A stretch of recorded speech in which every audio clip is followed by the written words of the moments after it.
Meghan Markle has been warned to tread carefully as she faces trouble ahead over her new Spotify podcast, according to a royal commentator.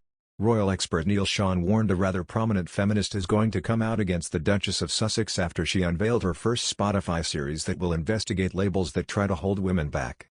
Mr. Sean said Meghan's bid to explore feminism in her Archewell podcast had backfired and claimed a lot of female lead writers here in the UK are already saying we don't need any more whiny podcasts. He claimed the prominent feminist has questioned how Meghan can be a front for the feminist movement when she gave up her career, her religion, her family, her country to marry a man. Mr. Neil told his YouTube channel, "It's the feminist movement she is trying to attract herself to, and that's really sort of backfired, and you're going to see more of this in the next few days."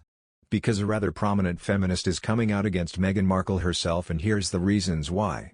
She claims, of course, how can Meghan possibly be a front for this particular movement, and as ever we have to say allegedly.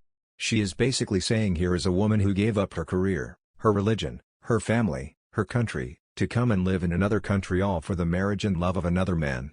How is that radically feminist? How are you basically being your own woman? Now you can see this particular version of events' point of view, can't you?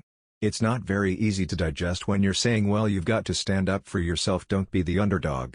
We know it's not easy being the underdog, but when you think about it, how quick did Meghan give in to being the underdog and to giving literally everything away to become part of a family that she said she knew nothing about, in order, of course, to make sure that she married the man that she loved?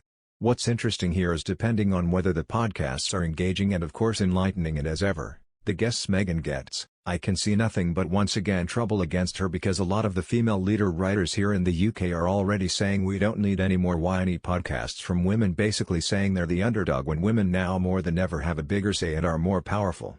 There are more women CEOs in the world than ever before. So Meghan as ever is going to have to tread very carefully if she wishes to get the right track for that all-important podcast. Archetypes will launch this summer, hosted by the Duchess of Sussex, who will speak to historians, experts and women who have experienced being typecast. In a trailer for the Archewell audio project released on Thursday, male voices are heard saying derogatory remarks about women, including "she's a slut" and "a little emotionally unstable." Meghan follows the excerpts, saying, "This is how we talk about women, the words that raise our girls, and how the media reflects women back to us. But where do these stereotypes come from? And how do they keep showing up and defining our lives?" One, named Chrissy B., said, making sure she introduces herself as the Duchess of Sussex so nobody forgets. A second, named Debbie, added, "Thought I'd take a look at the beginning of it. I'm Meghan, the Duchess of Sussex," switched off right there. Who introduces themselves as Duchess to kids, like they care. A third, Jane S., also said, referring to Meghan and Harry's use of their titles following their decision to step down as senior royals and live in the US, "I just struggle to understand why they are living in this country, no longer working members of the royal family, but they insist on using the titles.